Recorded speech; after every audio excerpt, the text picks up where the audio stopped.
Welcome, dear listener, to another quiet journey into the past.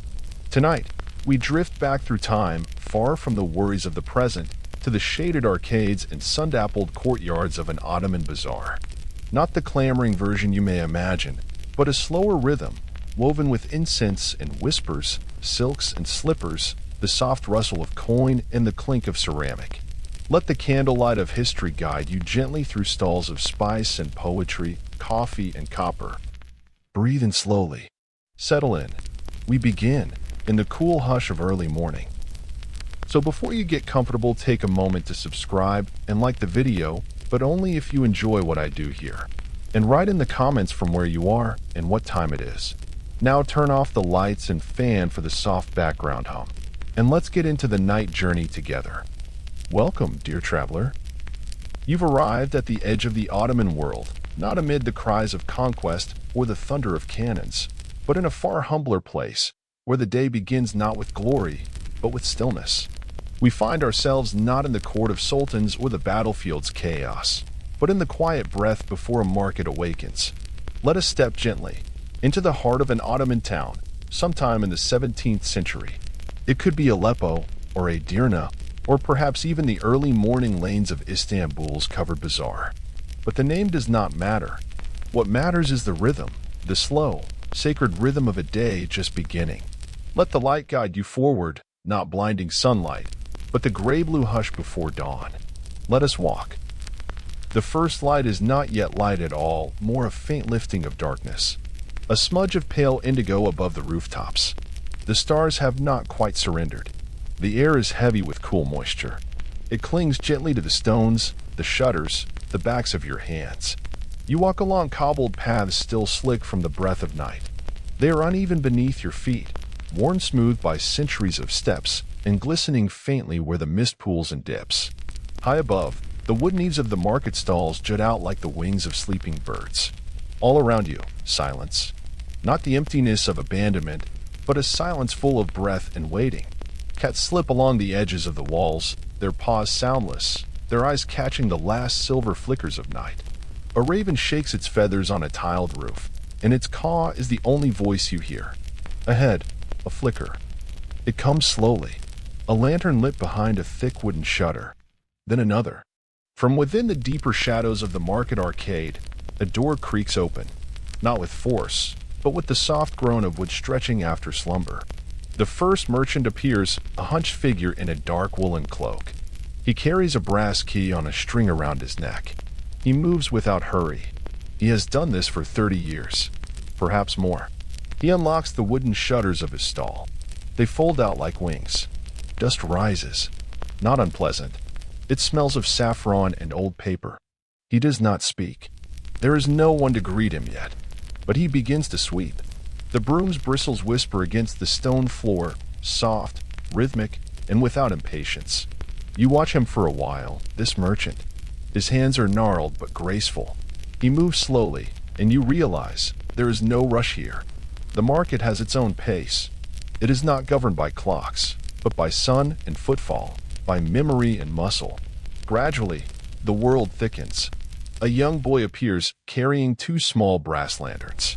He places one at each side of a stall, one that sells herbal teas and dried roots. The lanterns do not shout their light. They merely hum it. Another man walks past, carrying a crate of walnuts balanced on one shoulder, his head wrapped in a pale linen cloth. He nods, not to you, but to the rhythm of the morning. Doors creak open. Latches click softly. A woman with gray braids arranges bunches of fresh mint in shallow clay dishes. A donkey trots slowly into the market square, its hooves soft against the cobbles. No bray, no drama, just presence. Someone begins boiling water. You hear the faint pop and hiss as the coals catch. The steam rises, curling like a question toward the tiled arch above. No one speaks loudly. There is no shouting. Even greetings are murmured, a smile, a soft "Selamun Alaikum," answered by a quiet "Vi Alaikum Salam." This is not the bazaar at noon. It is the world in the process of becoming. A choreography of stillness becoming movement, of silence becoming sound. The merchant with the spice stall, you see him now. He opens a wooden chest and pulls out small sacks wrapped in fine linen. Each one is unwrapped with care, like a gift to the morning. He breathes in the scent of the crushed cumin. He touches the edge of a cinnamon stick to his lip. These are not just goods. They are pieces of the world, from across deserts and over mountains. Nearby, the copper seller lifts his shutters. Rows of polished trays and jugs hang from hooks like glinting constellations. He wipes each one with a soft cloth, even though they are already clean. It is the gesture that matters, not the result. The cloth seller is not far behind. He unfolds bolts of fabric, silk, linen, wool, and lays them gently across low wooden racks. Each fold is adjusted with the delicacy of a prayer. The colors are still dim in the dawn light, but already you sense their richness: saffron, lapis, pomegranate, olive, ash. No loud bargaining, no beckoning. This part of the day is for tending, for welcoming the sun with prepared hands. There are no announcements here. No bells, no whistles. Time is felt in other ways. A shadow passes. A small bird lands on the edge of a water basin. The water ripples outward in perfect circles. The minaret, far in the distance, casts a longer shadow now. The air begins to lift its weight. The dew dries quietly on the surface of a copper bowl. A child, no more than 10, hurries through the arcade carrying a parcel wrapped in patterned cloth. He does not run, but there is joy in his movement, a lightness. And still, no one shouts. Even commerce here is conducted in the tone of a lullaby. In the Ottoman world, a bazaar is not merely a place to sell. It is a woven part of daily life, a space held between the spiritual and the practical. You notice something: small niches in the walls of the arcade, little alcoves where candles have been lit, perhaps in remembrance, perhaps for protection. A man in simple robes places a small coin into a wooden box beneath one such candle. He closes his eyes briefly. Here, trade and trust walk side by side. Prices are negotiated, yes, but often softened by familiarity, by generations of connection, by shared prayer. To lie in trade was not just impolite, it was impious. A merchant's word was often more binding than a contract. And now it rises. The sun crests the tiled roofs. The colors in the fabrics brighten. The copper shines like fire. The spices catch the light and deepen, reds more ruby, golds more honeyed. The market is fully awake, but still no hurry. Even now, it feels like the morning stretches forward endlessly. You feel no need to move quickly, only to witness, to listen, to breathe. A man walks by carrying 2 cups of coffee on a tray, one for himself, one for the boy sweeping near the fountain. The gesture is not grand, but it is beautiful. The town beyond the market has begun to stir. But here, in the heart of the bazaar, time still walks in soft slippers. You sit on a wooden bench beneath an arched beam. You close your eyes. You have arrived, not to purchase, not to speak, but simply to be. And in this quiet, the quiet of an Ottoman morning, where the world rises gently into itself, you feel something ancient stir within you. Not excitement, not urgency, but peace. Let this moment stay with you. The soft creak of shutters, the hush of sweeping bristles, the scent of mint and spice in cool morning air. Tonight, as you drift towards sleep, may your thoughts move like morning light through an old stone arcade, slowly, silently, with purpose and grace. And so, we leave the market, but we carry its rhythm with us. Sleep well, dear listener. The market, now fully awake, breathes in long, even rhythms. There is no commotion, no clamor, only the low murmur of voices, the gentle clink of scales, and the occasional brush of fabric against fabric.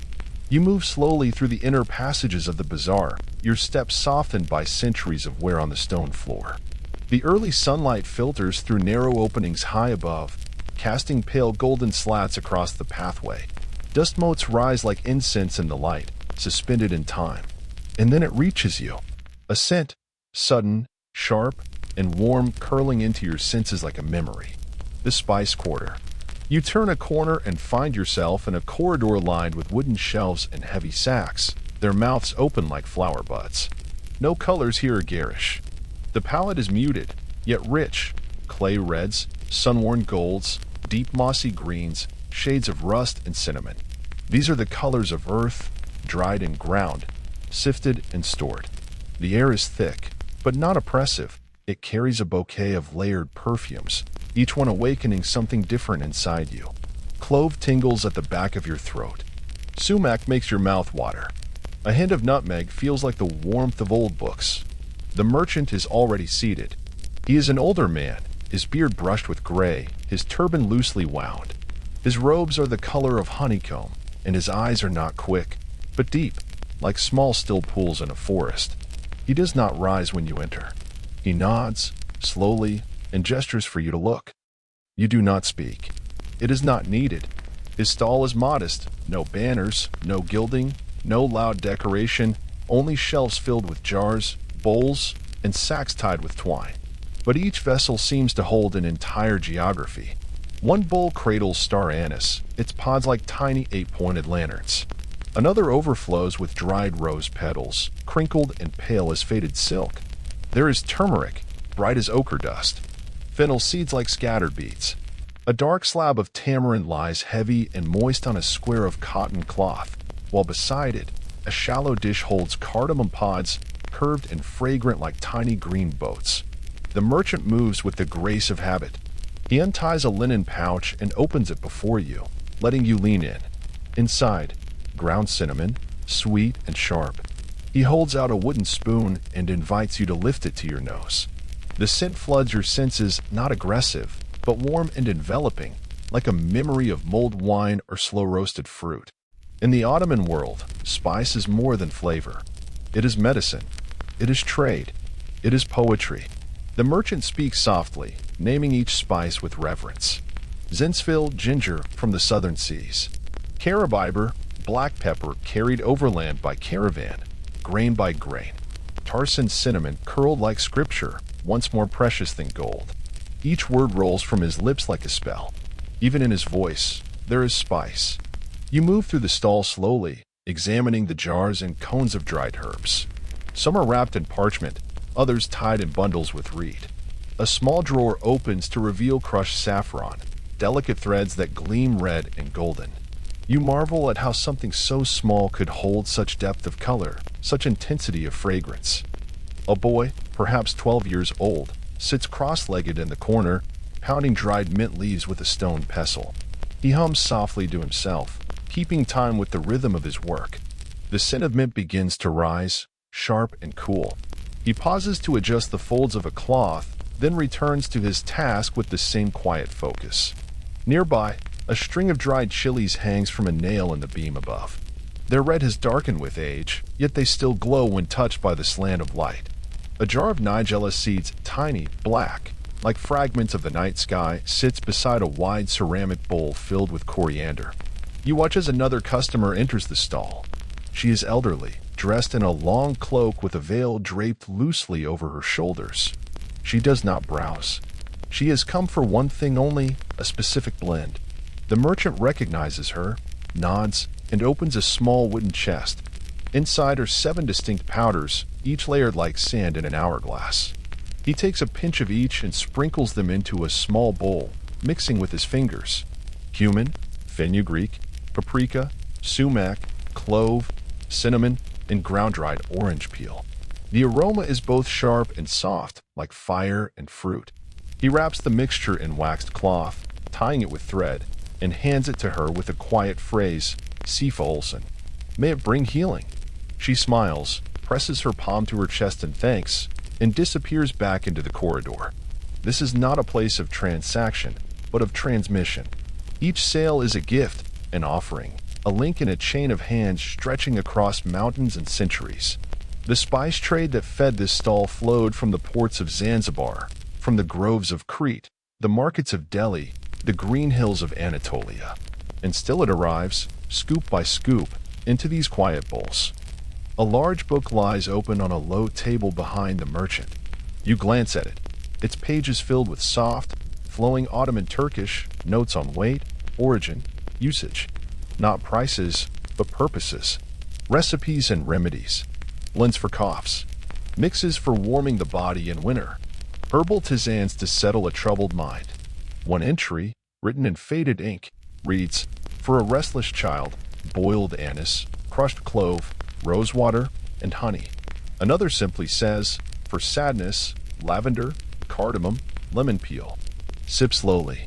The merchant sees you reading. He does not mind. He reaches for a small pinch of dried lavender and offers it to you on a slip of parchment. You take it, hold it to your nose.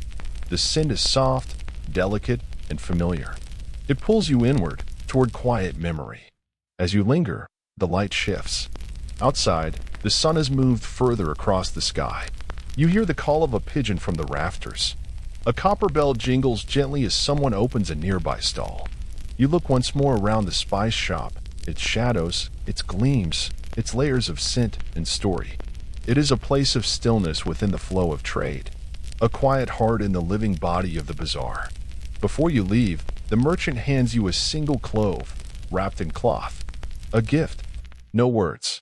You step back into the corridor. The scent follows you like a whisper. The air is warmer now, touched with the heat of approaching noon. But the world feels slower, softened somehow, as if wrapped in silk and spice. The stone floor beneath your feet is cool. The murmurs of the bazaar continue. The rhythm, unchanged. And you walk on, not toward a destination, but into a deeper quiet, carrying in your hand the soft presence of scent and time. Sleep now, if you wish. The world will wait. The sounds of the bazaar grow dim as you step away from the central arcade, your path leading through a narrow side lane. The corridor grows quieter with every step, as though the air itself begins to hush. The shouts of traders and murmurs of customers fade into the background, and the scent of spice and roasting nuts gives way to something more earthen, the warm, dry scent of dust, sun, and damp clay. Ahead of you, a wide wooden door stands ajar. It does not creak. It simply yields, silently, as you pass through, into a quiet courtyard enclosed by high, sun-washed walls. The noise of the world remains on the other side. Here, there is only silence, and the soft breath of purposeful labor. The courtyard is not grand. It is humble, even plain, paved and stone smoothed by years of bare feet. At the center lies a shallow, circular fountain, not large enough to bathe in, but just deep enough to hold cool, clean water. A cat sleeps nearby, one paw draped lazily over the edge, its ears twitching in dreams. Around the courtyard, shaded by low wooden eaves, sit low workbenches, stacked with bowls in varying states of completion. Some are smooth and ready for the kiln. Others are still soft and wet to the touch, waiting to be shaped. A few are cracked, drying too quickly under the sun's warmth. These will not be wasted. Even broken clay has its place. It is ground, soaked, reformed. Nothing is discarded without purpose. Beneath one of the shaded awnings, a man sits on a low stool, working with deliberate, patient motion. He is the master potter, his robes dusted with pale flecks of earth, his sleeves rolled to the elbows. His hands are thick, but graceful. His face is calm, lined not with worry, but with long experience. He does not speak. He does not look up. His entire attention rests on the object turning slowly beneath his fingers, a shallow bowl, damp and glistening, perfectly centered on a wooden wheel. The wheel spins with the quiet push of a foot treadle. No motor. No haste, just motion, steady, circular, ancient. The bowl takes shape under his hands. A gentle press to the edge flattens the lip. A curl of the finger deepens the well. His eyes follow the curve as though he is reading a line of poetry. Not once does he rush. The clay knows when it is ready. He simply listens. Beside him, a boy, no older than 12, watches with focused eyes. He does not fidget. He does not interrupt. His job is simple, yet sacred, to keep the sponge damp, to hand the right tool at the right time, to refill the water bowl without being asked. He, too, is learning, but not through lessons, through rhythm, through patience, through presence. Across the courtyard, a wooden shelf stretches along one wall, its surface is lined with completed pieces. Bowls, jars, pitchers, and small cups, all sun-drying, their forms slowly hardening beneath the filtered light. The glazes are dull now, a dusty greenish white, but they will shine after firing. Some are etched with swirling floral patterns. Others are plain, smooth, undecorated. Form is its own beauty. A woman appears from a doorway carrying a tray of dried figs and flatbread, her feet bare against the stone. She places the tray near the fountain, under the shade of a fig tree, and nods to the boy. He bows his head in thanks. She says nothing and leaves without a word. The potter glances up only briefly, then returns to his work. A small chip has formed along the rim of the bowl, a breath too much pressure, perhaps. He runs a damp cloth along the edge, repairing it with a single stroke. Then, with one hand, he gently slows the wheel. The spinning ceases. The bowl rests finished. He lifts it not by the rim, but from beneath, both hands steady, both hands reverent. He places it beside the others and pauses to wash his hands in the fountain. The water runs over his fingers, carrying away the traces of the morning's work, leaving his skin clean but his nails still stained with clay.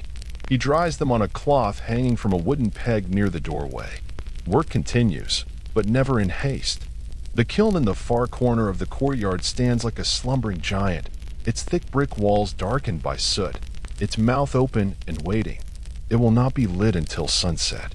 Firings take place at night, when the courtyard is quietest, and the flame can be tended without interruption. The firing is sacred. The fire transforms. It finishes what the hands begin. On a nearby table lies a collection of glazed powders, finely ground minerals stored in little ceramic bowls. Some sparkle faintly in the light. Others look like plain dust, dull and unremarkable. But once fired, they will shine like moonlight on water or like emerald beneath glass. One is made from ground copper, another from iron oxide, a third from crushed quartz. Each glaze has a personality. Each reacts differently in the kiln's belly.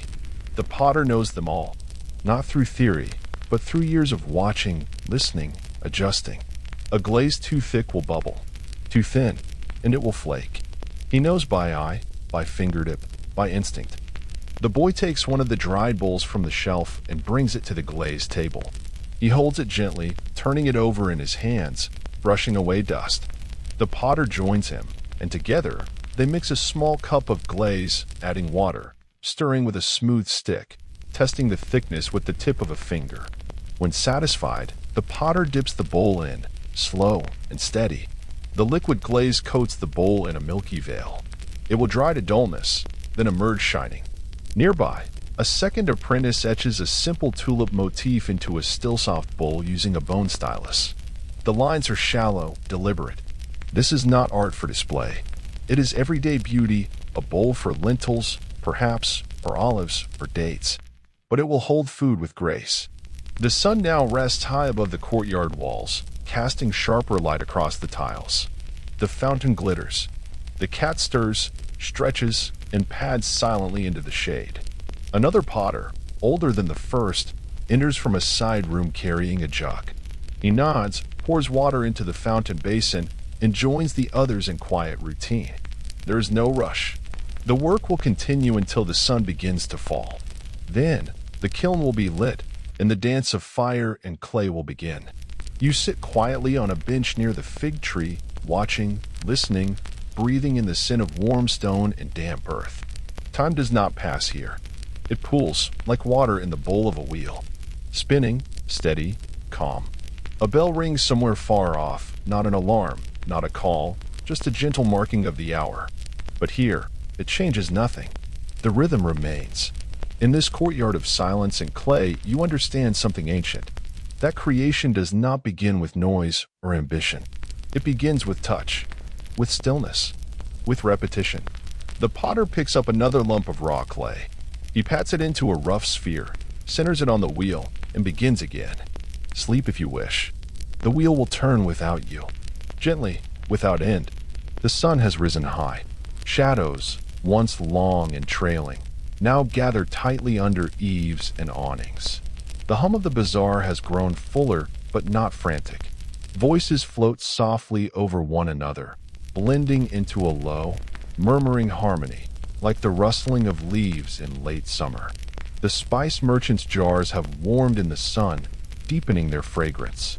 The potter's wheel, for the moment, is still. Clay rests. Glazes settle. It is time for pause.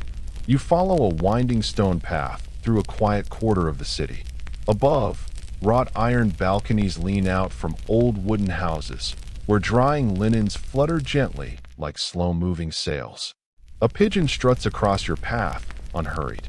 Cats stretch in the sun and blink at your passing. At the edge of a small square, shaded by plane trees whose broad leaves flicker with light, stands the coffee house. Modest, low-roofed, and shaded by vines, its wooden porch is lined with a few weathered stools and tables carved with ware. The door stands open. No sign, no loud calling. Yet its presence is unmistakable. A breeze carries the unmistakable aroma, bitter and warm, with a faint note of roasted spice and ash. Ottoman coffee, rich, thick, brewed slowly over a charcoal fire in copper pots known as sezv. The scent alone is enough to calm the breath, to slow the feet. Inside, the room is cool and dim, lit only by soft daylight falling through wooden shutters. The walls are lined with shelves filled with cups, each one a little different. Painted porcelain from China, hand-thrown ceramics from his neck, some chipped, most treasured. Above the hearth, copper sezvs hang in a neat row, darkened with years of use. The hearth is not large. It is a low, clay structure filled with a shallow basin of fine charcoal ash, still glowing beneath a layer of embers. On a ledge beside it stands a kettle, always full, quietly steaming. The fire is not stoked. It is tended. Like a sleeping cat, it needs only gentle care to stay warm. The coffee house keeper is a quiet man. His robe is simple, his turban pale, his hands steady. He does not speak often, but he moves with precision and kindness, a host not of grandeur but of refuge. He greets you not with words, but with a hand gently placed over the heart. You return the gesture. No more is needed. He begins preparing your cup. First, he selects the beans, already roasted in a small pan earlier that morning, and grinds them by hand in a brass mill.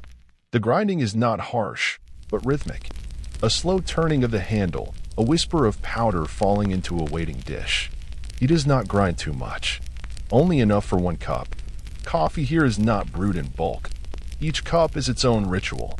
Next, he mixes the grounds with water and just a touch of sugar.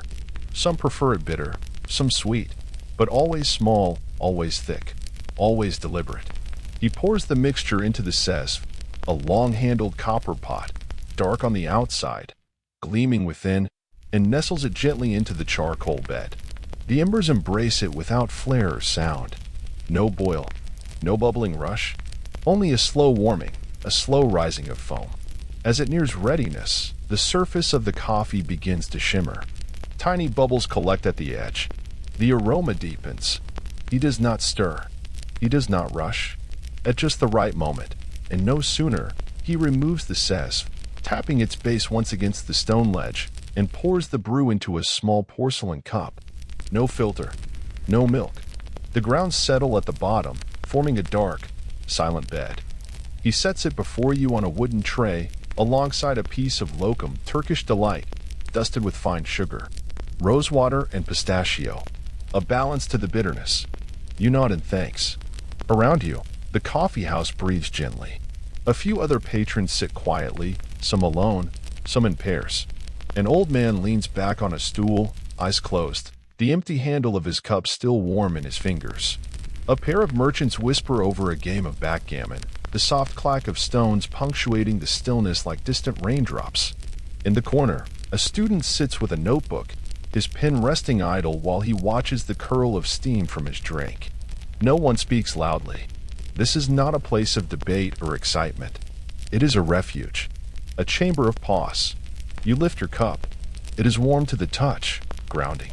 The first sip is strong, a dense liquid with the texture of velvet and ash. The bitterness is not harsh, but rounded, earthy, ancient. It moves slowly across the tongue. You swallow, and the taste lingers. Beneath it, subtle notes unfold, perhaps cardamom, perhaps clove, or perhaps only the memory of wood smoke and early morning. You take another sip. The room deepens. Coffee arrived in the Ottoman lands centuries ago, first through Yemen, then carried by caravan northward. It was not met without resistance. There were times when it was banned, deemed too intoxicating, too social. Yet it remained stubborn, beloved, quiet. It became not just a drink, but a rhythm, a punctuation in the long sentence of the day. In every town, from Edirne to Damascus, Sarajevo to Baghdad, there is a place like this. Simple walls, a hearth, a sezv, and people gathering not to drink quickly, not to take and go, but to sit, to speak softly, or not at all. The keeper returns with a small brass pitcher of water. He pours it into a glass and leaves it beside you.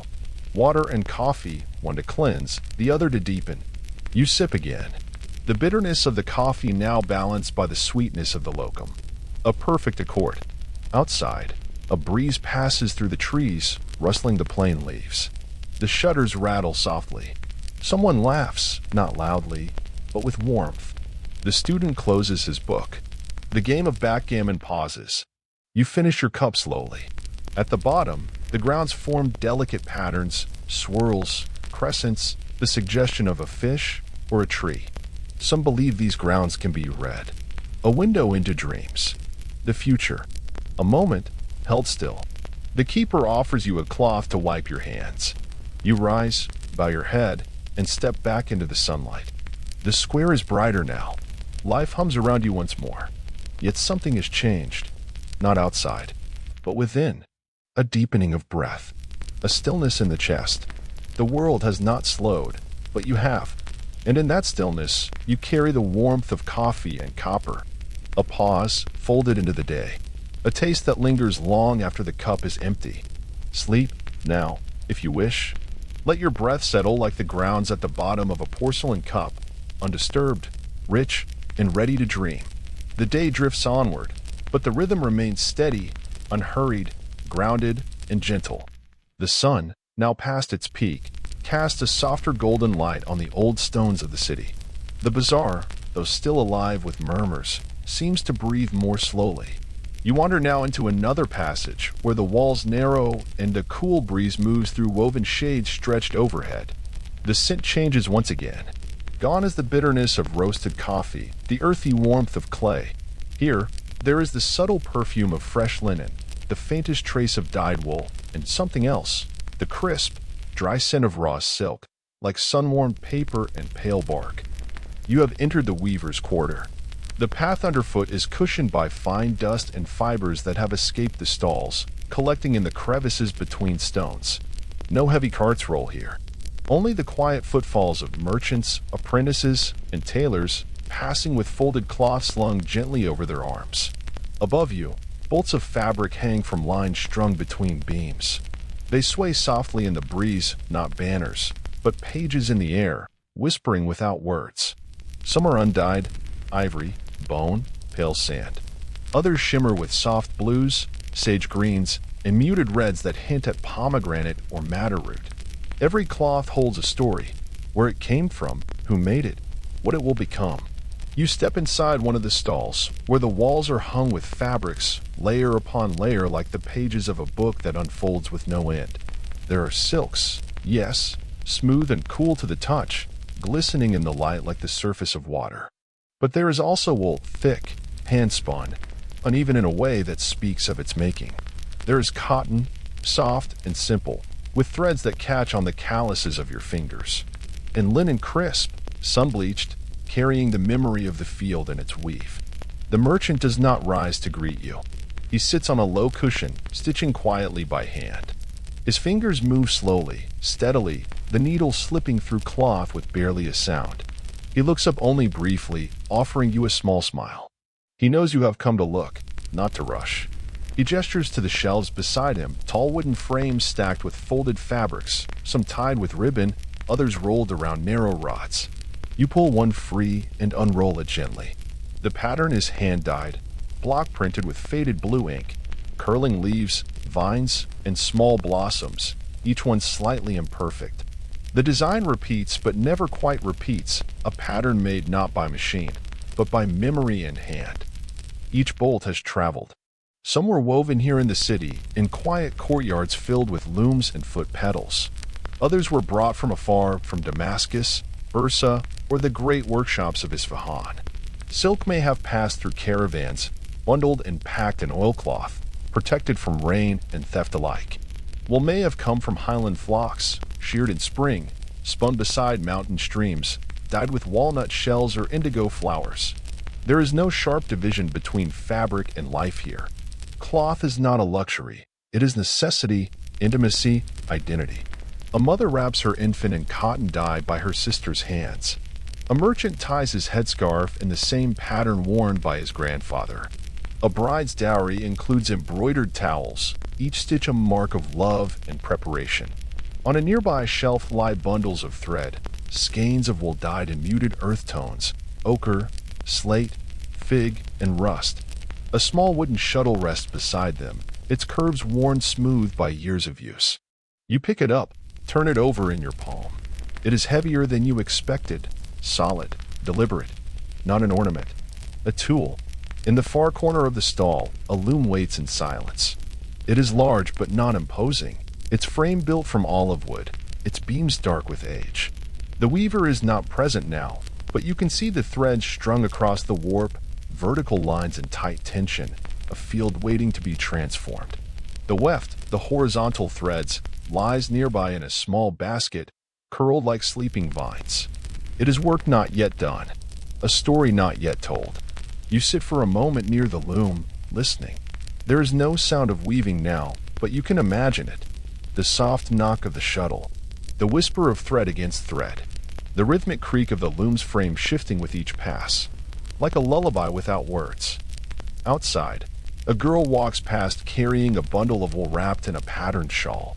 She does not hurry. She pauses to adjust the weight on her shoulder, then continues. Perhaps she is taking it to her mother, perhaps to a dyer, perhaps to no one. Yet, the merchant now rises. He walks slowly to a shelf and draws out a folded piece of fabric, not new, but old. He opens it carefully on the table before you. It is an embroidered square, edged in gold thread. The design is delicate, stylized tulips and cypress trees, arranged in quiet symmetry. It was not made for sale. It was made with love. He tells you softly that his grandmother made it as a wedding gift. She taught him how to dye fabric, how to stitch edges so they would not fray, how to care for a garment so that it would last not just one life, but many. He lets you touch it, but does not offer to sell. Some fabrics are not for trade. Some are for memory.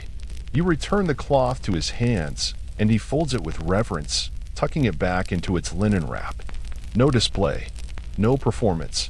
In Ottoman life, fabric wrapped the body, the home, the sacred. It draped across doorways, hung from windows, lined coffins, swaddled the dead. Cloth was never neutral.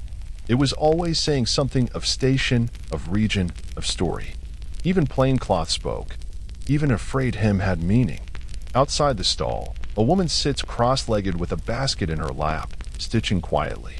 Her fingers move with a practiced ease. Each loop is pulled tight, each knot hidden. She is making something simple, perhaps a towel, perhaps a baby's shirt. But there is beauty in it. Not showy, but honest. The beauty of care. A child sits beside her, threading beads onto a string, not yet understanding the stitch, but learning the rhythm. The quiet presence of hands working together. The afternoon light begins to mellow. The sun, once sharp, now leans soft and golden. The fabrics hanging above shift in the breeze, their colors glowing briefly, then fading again into shadow. A man passes carrying a wooden pole draped with finished garments, shirts, vests, a few robes. He moves slowly, the pole balanced with grace across his shoulders. You take one last look around the weaver's quarter.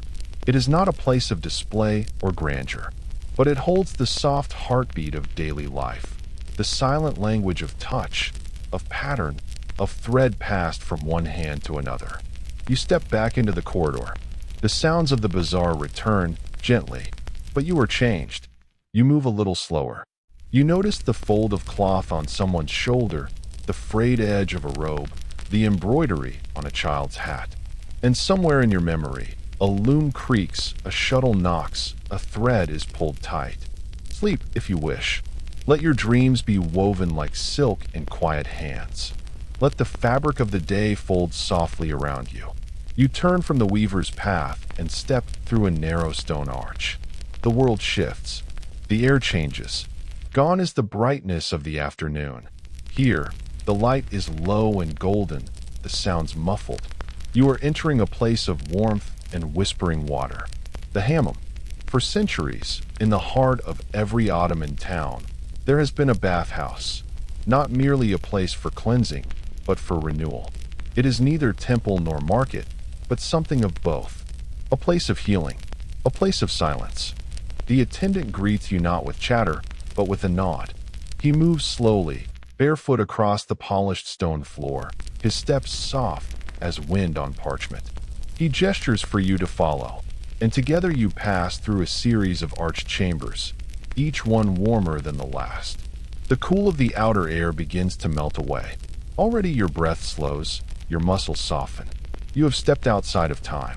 In the first room, the soyunmalik, the changing space, sunlight falls through high latticed windows, casting shifting patterns across benches and folded towels. A few quiet figures sit here, wrapped in cotton cloth, sipping water from copper cups. No one speaks above a murmur. Even voices seem softened by the air. You remove your shoes, your outer garments. A cotton pastimal, the traditional towel, is offered, clean, faintly scented, light against your skin. The attendant takes your clothes and sets them aside, folded with care, not as possessions, but as burdens briefly put down. He offers you sandals, wooden-soled, simple, made to withstand the damp, and leads you through another door. The next chamber is warmer. Steam curls in the corners. The scent of soap and stone begins to rise. You pass through the aliklik, the intermediate room, where warmth begins to seep into your bones. The walls are lined with marble, veined with soft grays and rose. Brass basins catch the drip of water from narrow spouts. The sound is constant, but never loud, a rhythm as ancient as breath. Then, at last, you reach the hararet, the heart of the hammam. The heat is gentle, enveloping, not searing, not dry, moist and dense, like a thick wool blanket soaked in sunlight. It does not strike. It embraces. The chamber is round, domed, with small circular windows of colored glass set high above, letting in soft shafts of light. Steam dances in those beams, curling and twisting like silk in water. The central platform, the Gobek Tesai, is a wide slab of polished marble, warm from beneath. Around it, water basins line the walls, each paired with a low stone seat. Copper bowls rest by every basin, waiting. You are not alone. A few other bathers sit quietly in the warmth. Some lie on the stone platform, their eyes closed. Others ladle water over their shoulders in slow, meditative motions. The sound of pouring, hollow and round, echoes gently through the dome. You lie down on the stone. It is warm, firm, ancient. You feel it pressing up into your back, not cold, but steady, like resting on the earth itself. The warmth seeps upward through your spine, melting what tension remains. Above you, the dome curves like a shell. The lights seem to flicker slightly through the steam. A droplet falls from high above, striking the marble near your ear with a soft tap. You do not flinch. The heat has made you heavy still. The attendant returns. He carries a rough mitt, a keys, and a bowl of water. He kneels beside you and begins, slowly, to scrub. Not harshly, firmly, with care. The keys lifts away what the body no longer needs. Dead skin, old dust, the fatigue of yesterday. You do not speak. You surrender to the rhythm of water and hand. The sound is gentle, like fabric being brushed clean. After the scrub, he pours bowl after bowl of warm water over your body. It flows like liquid comfort. No shock, no chill. You are washed, not in haste, but in blessing. Then comes the foam, rich, fragrant, whipped into mounds in a cloth sack and poured over you in slow cascades. The bubbles are thick and soft, fragrant with olive soap. The attendant moves with grace, drawing long circles across your back, your arms, your legs. You are covered not with fabric, but with cloud. He rinses you once more, with bowls of water poured slowly. The soap slips away. What remains is softness. He helps you to sit, wraps you in a fresh pastimel, and guides you gently to a stone seat near the wall. There, beside a brass basin, he leaves you to rest. He says nothing, only bows, and returns to his duties. You pour water for yourself now, dipping the copper bowl into the basin, lifting it to your shoulder, letting it flow. Again and again. Until the body remembers what it feels like to be unburdened. Until the mind stops asking what comes next. Nearby, an old man ladles water onto his feet. His pastimel is worn, the fringe frayed. But he smiles faintly with each pour. He has come here not for luxury, but for rhythm. The hammam has no clocks, no mirrors, no rush, only the language of stone and steam. In time, you return to the aliklik, the room in between. There, towels are waiting, warm and dry. You wrap yourself gently, feeling the air kiss your skin. A small dish of rosewater is offered to splash upon your face. It cools like early morning dew. You move to the soyanmalik, where your clothes have been laid out, pressed by warmth. You dress slowly. Each motion is deliberate, easy. Outside, the sun is lower. The air is cooler, but you are warm within. The world seems gentler, softer around the edges. As you walk, the scent of rose and soap lingers faintly on your skin. Your limbs are loose, your thoughts quiet. The hammam is not a place of cleansing alone. It is a place of returning, of becoming lighter. Sleep now, if you wish. Let your thoughts drift like steam in the dome. Let your breath rise and fall like water poured from a copper bowl. You are clean. You are quiet. You are home in your own body once more. Morning has long passed, and the light has turned mellow. The sun drapes itself lazily over the tiled rooftops, casting a golden hush over the village. Chickens cluck in the distance. A donkey brays once, then settles again into the shade. Everything is quiet. Everything waits. You walk now on a dirt path lined with low stone walls, their edges softened by age and moss. This is not the city. There are no busy stalls here, no marble courtyards. The buildings are simple, whitewashed, sun-warmed, their shutters open to the breeze. Laundry flutters lazily overhead like signal flags in the windless peace of afternoon. The road bends, then opens into a small clearing between the homes. There, low to the ground and made from packed clay, stands the oven. It is not large. Its rounded form resembles a giant's turtle shell, built of mud and straw, patched over the years with care. A small brick arch forms the entrance. A scattering of ash stains the earth before it like faint echoes of fire. This is the tander, the village oven, shared by neighbors, tended by hands both young and old. It is not just a tool. It is a gathering place, a hearth in the truest sense, not enclosed, but communal. It belongs to all and to none. A woman kneels beside it, her sleeves rolled to the elbows, flowers streaked across her hands.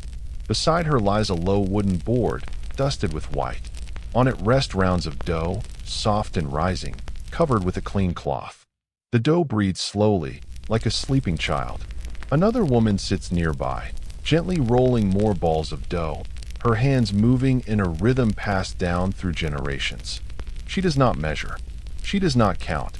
She knows by feel, when the flour is enough, when the water is right, when the dough is alive. Children gather, barefoot, their faces dusted with ash and play. One offers to fetch more kindling. Another brings a small bucket of water. None are idle. Even the smallest hands have a role. The fire within the oven has already burned. Earlier in the day, dry branches and olive pits were fed into the belly of the tander. The flames roared, then calmed, leaving behind glowing coals and white-hot walls.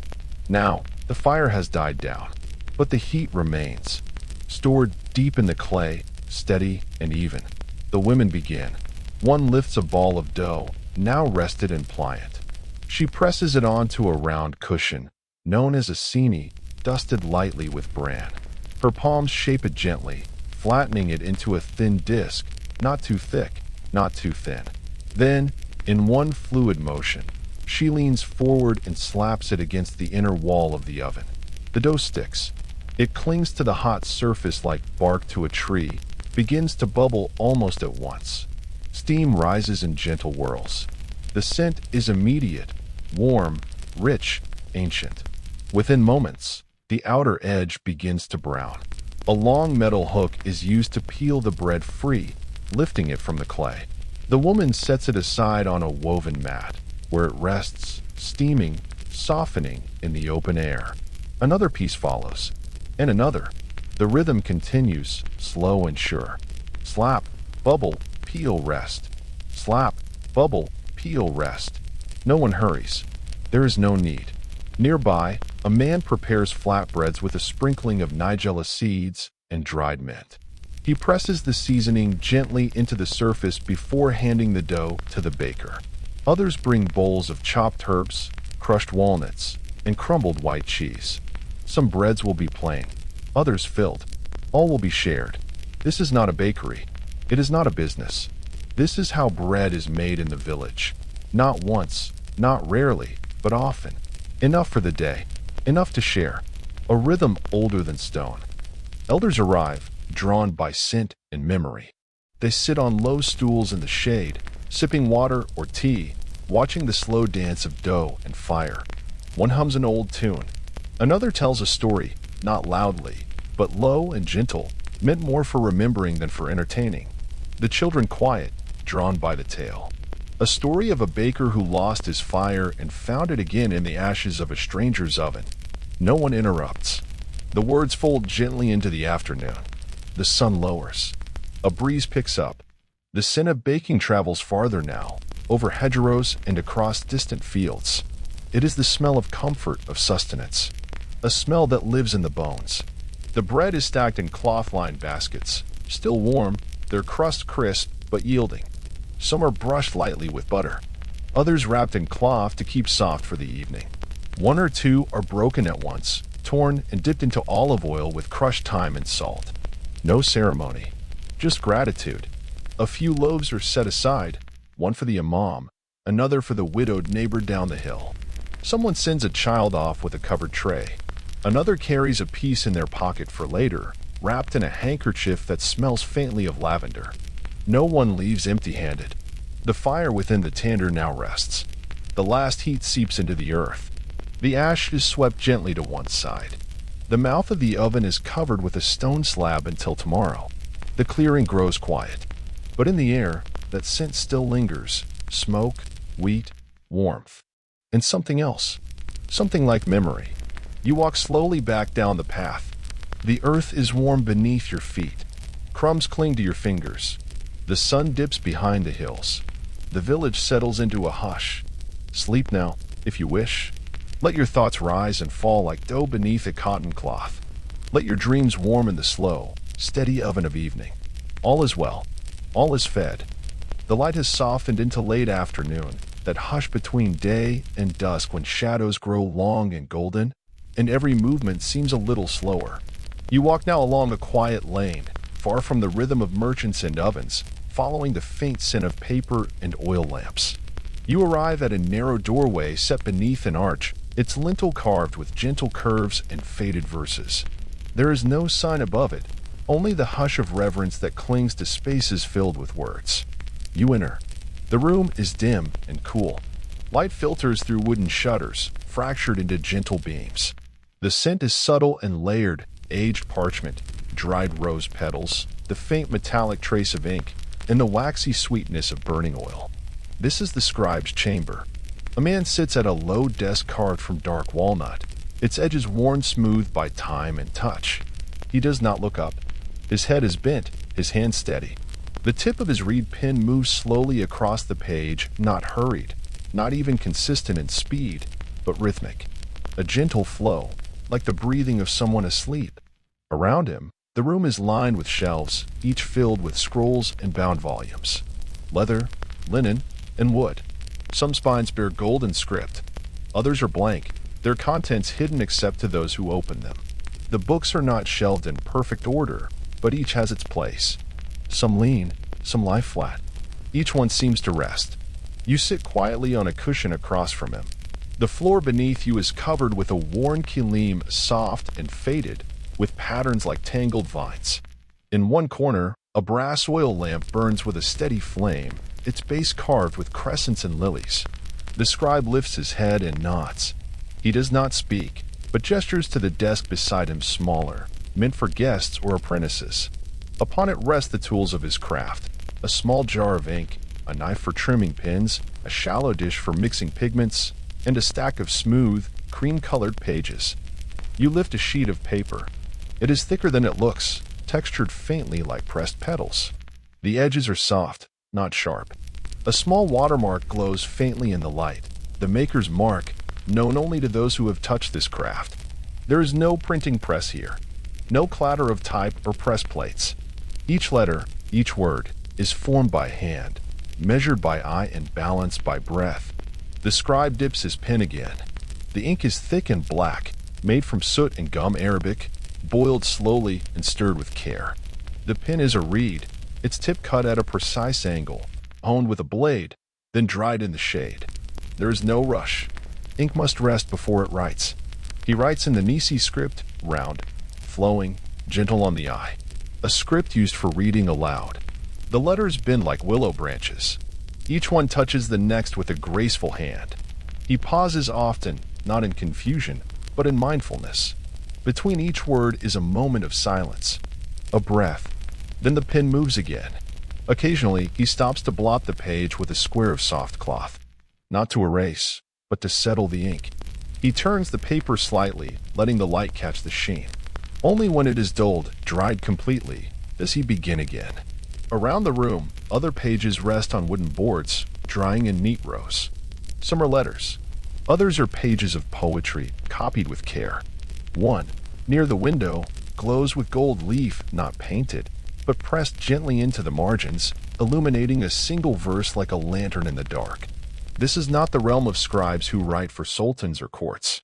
This is a village scribe, a man who copies prayers for the imam, letters for the merchant, stories for the children's school, and family records for generations to come.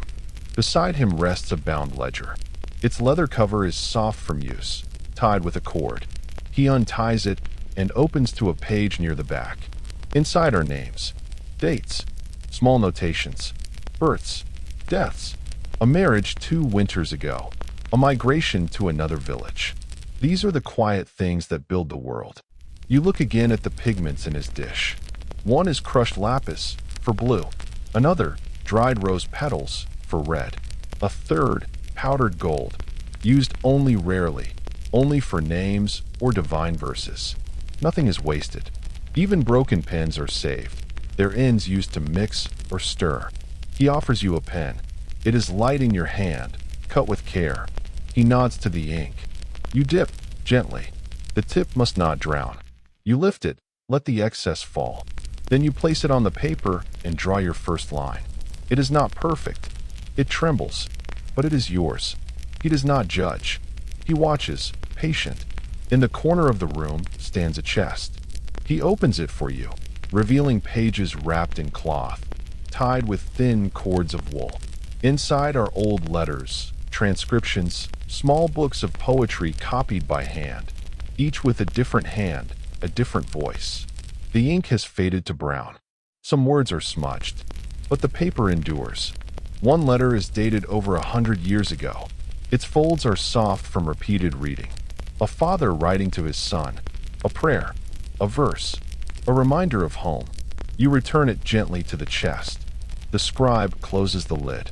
Outside, the first chirp of crickets begins. The oil lamp flickers slightly. He dips his pen one final time, completes a final line, then sets it aside. He fans the page with a piece of card, waits, blots. When it is dry, he lifts the paper and folds it, just once, and places it into an envelope. A letter for someone, or perhaps a page for a book that will never be bound. Even unfinished, it is whole. You thank him, silently. He nods. You rise. The cushion is warm beneath you. Your breath is calm. Outside, the light is fading to indigo.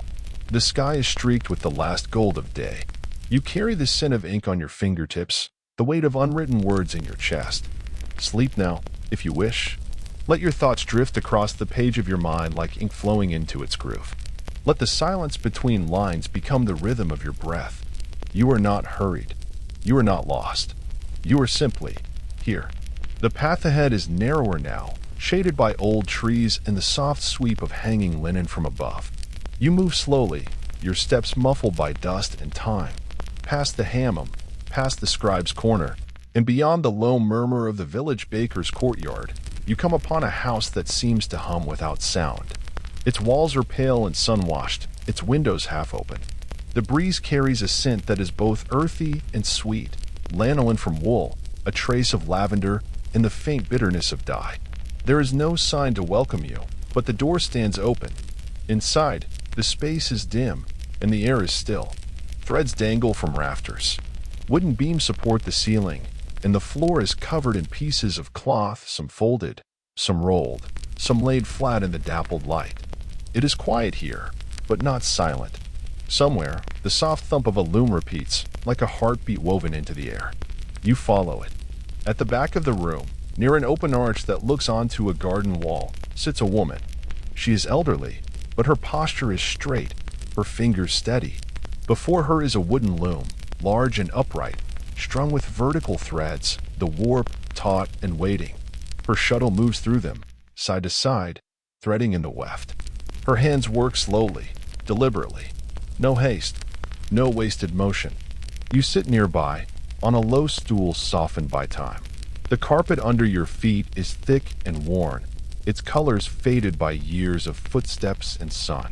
You run your hand across its surface. The texture is uneven, raised here, flattened there, but still soft, still warm. A quiet presence beneath the soles. She nods at you, says nothing. She does not need to speak. Her story is beneath her fingers. Behind her, stacked against the walls, lie rolled carpets of every shape and size.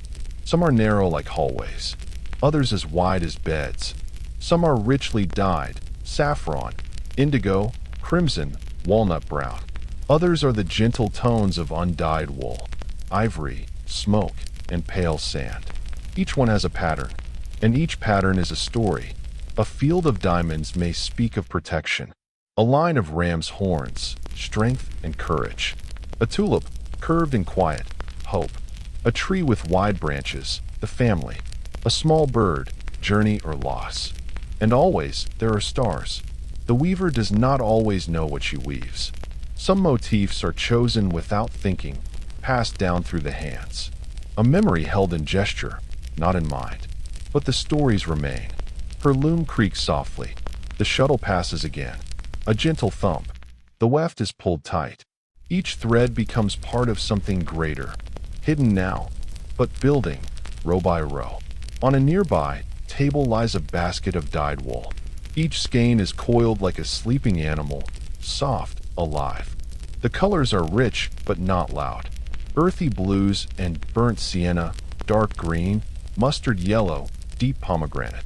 The dyes come from roots and flowers, shells, and stones. A craft as old as the loom itself.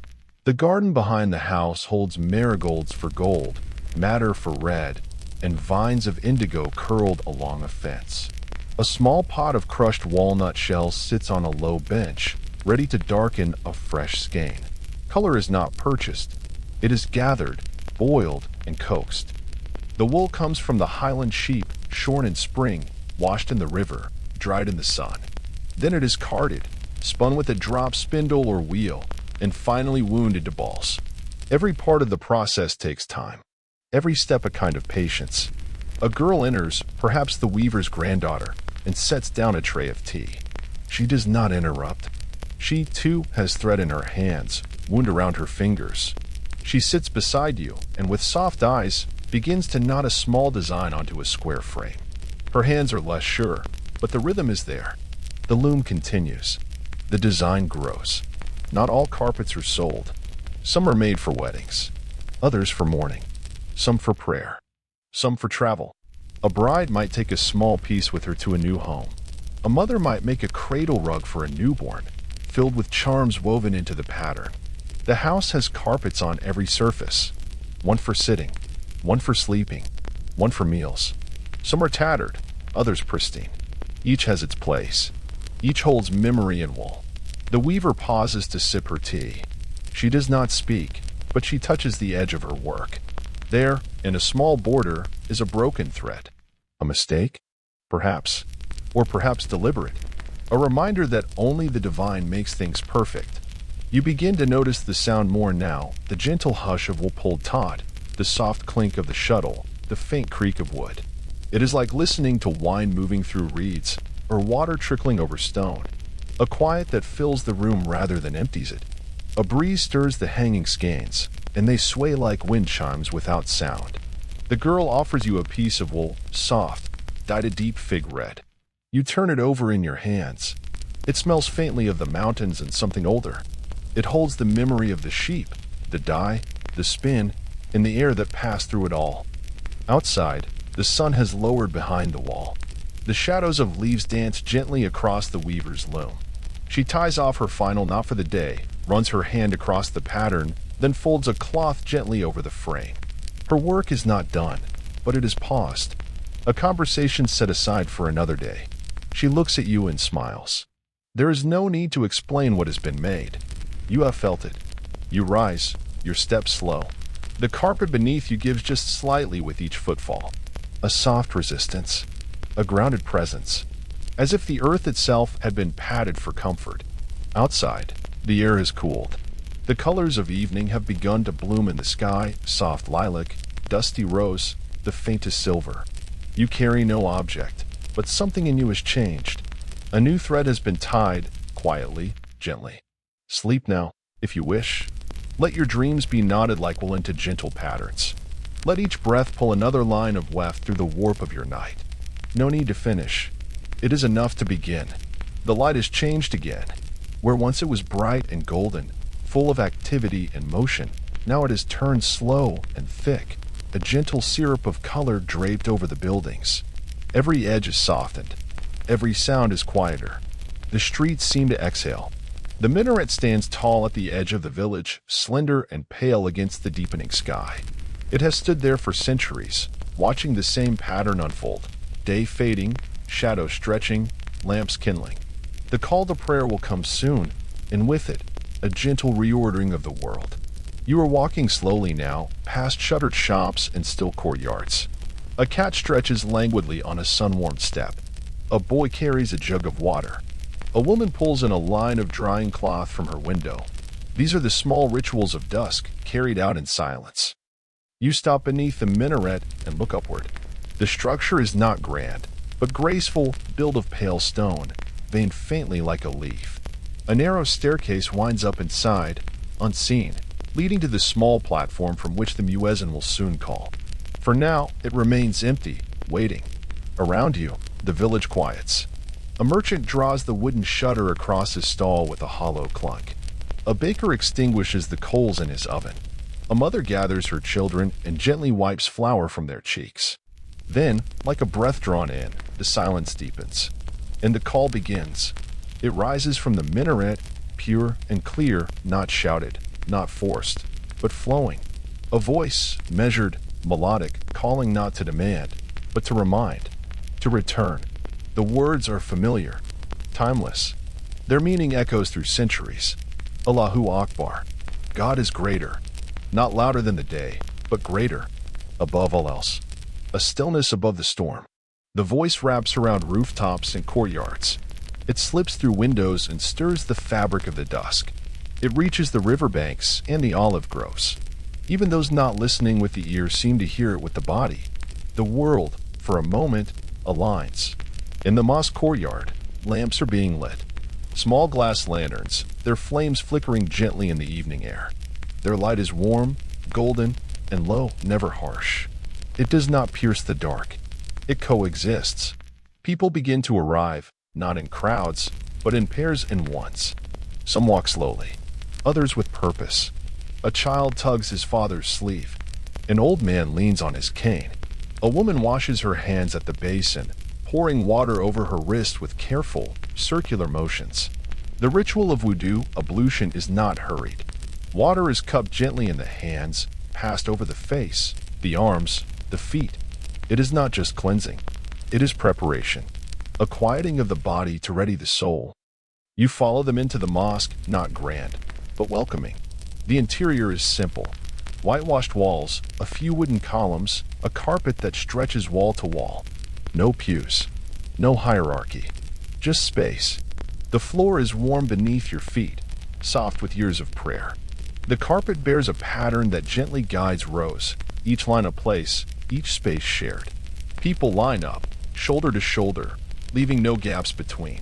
All distinctions of wealth, of age, of status dissolve. In prayer, all are simply human. The imam steps forward. He does not raise his voice. There is no sermon tonight, only prayer. The silence is full. Then, the first movement, a raising of hands, a bow, a kneeling, a breath. The prayer unfolds in gestures, in quiet syllables, in breath timed with motion. Stand, bow, prostrate, sit, repeat. A cycle as old as the call that summoned it. A rhythm that does not ask for attention, but draws it gently inward. You are not watching. You are within it. Outside, the sky darkens further. Indigo deepens to violet. The first stars blink gently into sight. The lamps in the courtyard glow brighter now, casting halos of soft light on the worn stone. In the village, others too are pausing. Some sit in silence on their doorsteps. Others prepare small trays of food. Children lean against walls, watching the stars appear one by one. After the prayer, no one rushes out. The imam sits for a moment, eyes closed. The worshippers rise slowly, exchanging nods, gentle greetings. No one speaks loudly. No one must. You step back into the courtyard. The air is cooler now, touched with night. A breeze stirs the trees beside the fountain. Somewhere, a nightingale begins to sing slow, clear notes rising into the dark. You make your way home slowly, as all things move now. In one house, a woman lights a single oil lamp.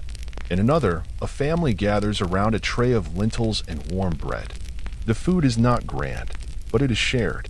Dates, cheese, a bowl of olives, a pitcher of water, cool from the well. You sit near a window, listening to the faint sounds of village life as it winds down. A dog barks once, then is quiet. The wind moves the curtains slightly. Somewhere, a lullaby is being sung, barely above a whisper. And above it all, the minaret stands still, its shadow stretched no longer across stone, but into memory. A marker not only of time, but of stillness. A witness. Sleep now, if you wish. Let your breath follow the rise and fall of prayer. Let your thoughts stretch softly across the earth like the shadow of the minaret at dusk. You are not late. You are not early. You are exactly where you are meant to be. Night has fully arrived. Not the twilight of gentle lamps and lingering warmth, but the deep velvet dark that settles across rooftops like a blanket. The village has fallen asleep. The windows are shuttered. The courtyards are empty. And the air, oh, the air is still, wrapped in silence, save for the softest rustle of wind through fig leaves. You walk softly now. Your sandals make no sound on the cobbled stones. Even your breath seems quieter, as if the night itself has hushed you. This is a different world than the one you walked earlier. Familiar places now look like painted scenes, the hammam's chimney, the mosque's dome, the carpet weaver's courtyard. All are cloaked in shadow, their edges blurred. But the market is not empty. Not bustling, not loud, but not empty. You pass through the archway that marks the edge of the bazaar. The wooden doors are closed, the stalls shuttered, but in the stillness, you begin to notice flickers of movement. A glow here, a creak there, a hush of breath. A watchman walks slowly down the main corridor. He carries a lantern, glass-paned, with a brass frame, and its flame dances faintly with every step. His footsteps echo, but it is not a harsh sound.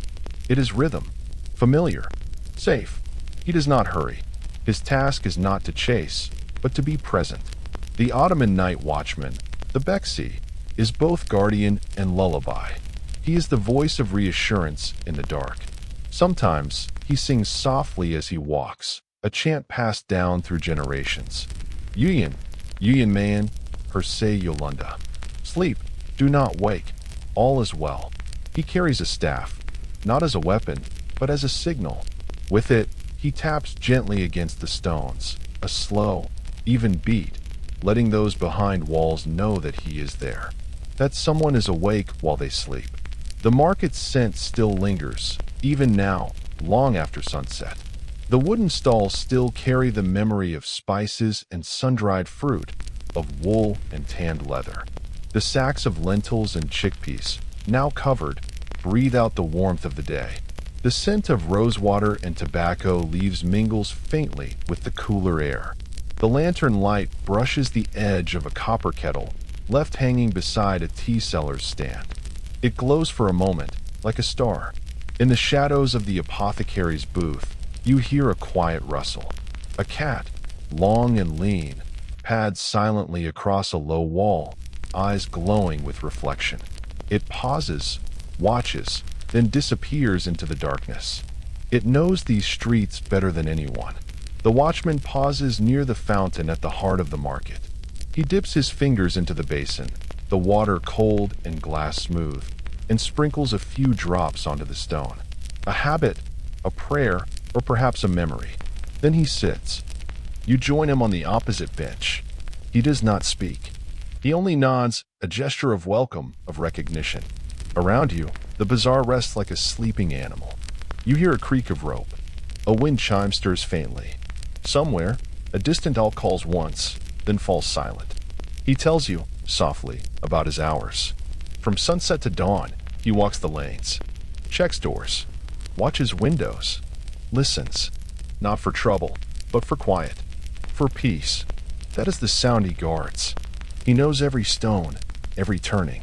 He knows where the dog sleeps and where the shutters rattle. He knows when the baker rises early and when the lamp maker works late. Sometimes, he says, he finds an old man sitting alone on his doorstep, sleepless. They speak of nothing or everything. Sometimes he finds a boy returning from a long journey. They share a sip of water. Once, he helped deliver a child by lamplight. The world does not stop at night. It only slows. He carries a ring of small keys, not for treasure, but for forgotten doors. The kind that swell in the damp and won't budge. He carries a piece of chalk, too, to mark a loose board or a broken hinge. Tomorrow someone will fix it. But for tonight, it is known. You both sit for a long while, saying little. The lantern glows between you, its light licking the edge of the stone fountain. The shadows are not frightening here. They are companions. He rises and continues his round. You follow a little behind, through alleys where vines drape over wooden trellises, past a window where a baby has just stirred, soothed again by a mother's hand. Past the public oven, now cold, its ashes resting like snow. As he walks, the watchman hums softly. You realize that he does not guard the village from danger so much as he cradles it. He wraps the night around it like a blanket, tucking in each door, each corner, each sleeping soul. In the far corner of the market, a small light glows from a shoemaker's shop. He is old, and sometimes he works by lamplight when sleep won't come. The watchman pauses, knocks once, soft and friendly. The door opens a crack. They speak briefly. A word, a smile. Then the door closes again. This is the rhythm of the night. A choreography of glances, of light, of presence. The watchman turns toward the mosque, where he will pause again. There is a small stool beneath the fig tree in the courtyard. He will sit there for a while, watching the stars, listening. You leave him there, walking quietly back toward your own room, your own door. The market arches above you like a cathedral of wood and stone, resting. You touch one of the old beams as you pass. It is smooth from time, warm from memory. The night deepens. Above you, the stars shimmer, not cold, but steady. The wind has settled. The lantern's glow fades behind you. You open your door softly. The air inside is still, the bedding cool and folded.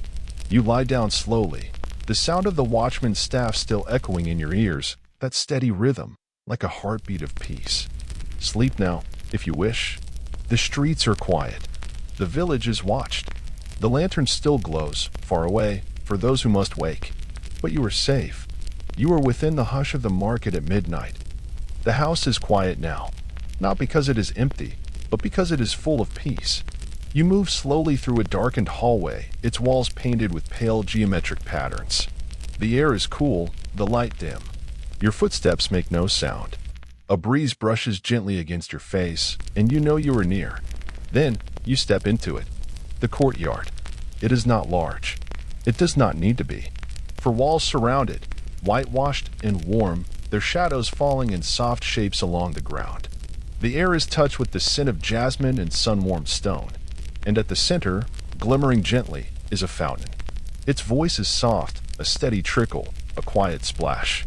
Not loud enough to interrupt thought, but just loud enough to be heard by the soul. The sound wraps around the courtyard like fabric, enclosing it in calm. A lemon tree leans toward the water, its fruit golden in the late sun. Its leaves flicker gently in the breeze, dappling the tiled floor with shifting shadows. Vines creep along one wall, spilling from a clay pot, their tendrils delicate and brave. A rosebush blooms near the corner, its petals unfurling without witness. This is not a garden for display.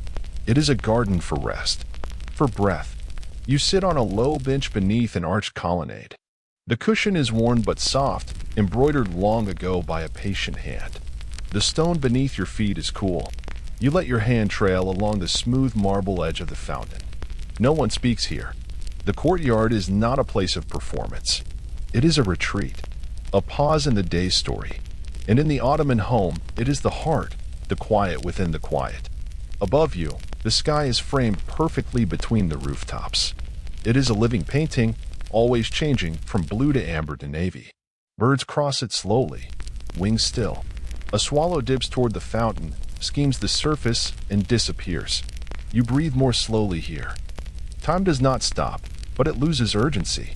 A clock might chime inside the house, but here in the courtyard, you listen only to the water and the wind.